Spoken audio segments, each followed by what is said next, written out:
Seorang nenek nekat melawan arus saat mengendarai motor di Jalan Protokol Nunukan, Kalimantan Utara pada Selasa 11 Mei 2021. Aksi nenek tersebut terekam di kamera dan videonya viral. Dalam video, nenek yang mengenakan daster ungu itu terlihat melaju di jalan utama Nunukan. Aksi nenek tersebut terbilang cukup nekat. Pasalnya, sang nenek berkendara di jalur yang tidak sesuai alias berlawanan arah. Menurut pihak kepolisian, aksi nenek tersebut sangat membahayakan dirinya maupun orang lain. Video tersebut viral dan beredar luas di media sosial. Satu di antaranya diunggah lewat akun Instagram @nunukanku pada Selasa 11 Mei 2021.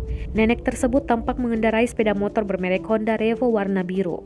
Menurut keterangan unggahan, nenek tersebut melawan arah di Jalan TVRI, tepatnya di sekitar Bank Mandiri Nunukan. Ia tampak tak peduli dirinya melaju di jalur yang salah. Aksinya tersebut direkam oleh seorang pengendara mobil. Terdengar juga suara pembuat video yang seakan menyemangati si nenek.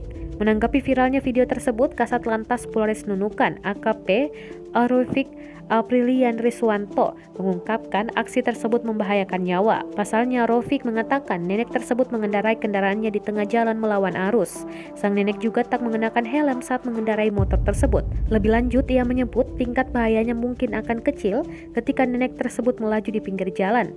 Namun potensi bahaya semakin besar ketika nenek tersebut melaju kendaraannya di tengah jalan dan melawan arus. Rofik bahkan mengungkapkan aksi tersebut sama saja seperti bunuh diri.